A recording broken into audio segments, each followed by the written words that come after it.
Okay, out in West Seneca, we're gonna have to deal with, we're gonna take the wiring right down. The wiring has to come down, it can't stay up. It's as dangerous as all hell. So what we wanna do is, there's the power source coming in there. All of that power runs all of this spaghetti, so we're gonna run a conduit down from there with our on and off switch, and then feed the power up.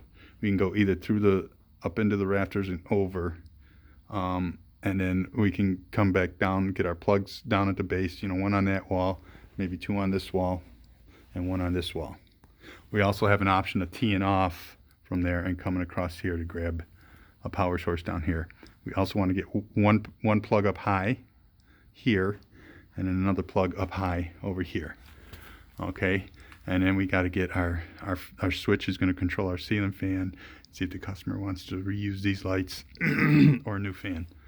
So, but we do have to get these wires down and out of here like right away in case the foam guys, because they're coming in at their leisure. So we do have to get these wires out of the way like today. So, I mean, they're okay as you know, as long as they're up in that hole, and we can always cut them and put in a new wire. That's not a problem because we're going to take the power off of it. But this stuff over here, this has got to come out. This guy right here. Well, no, not really. Not really. Not if we're going to go ahead and feed it. Another issue is going to be this header. Okay, so they got bolts in these headers. We're going to grind these bolts back, and we'll go ahead and we're going to further this out with a double 2x4. So the drywall is going to come up even with the old, come out, and then up again. And then we're going to run our tongue and groove ceiling, wood ceiling up there. So there is going to be a bit of a jog covering this header, but we're going to end up having to cut some of these bolts down. So we're going to run a 2x4 blocking on the bottom and the top, and then go ahead and drywall it. Okay, this drywall can stay in here.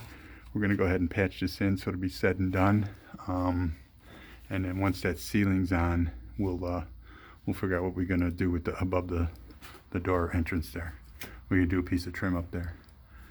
Okay, we've got outside lights here and an outside light there.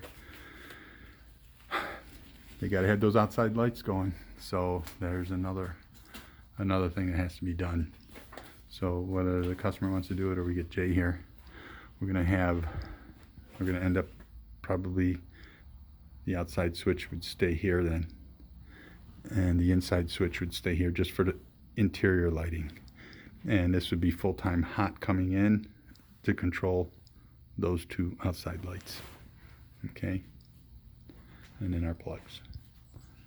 That's what should be done.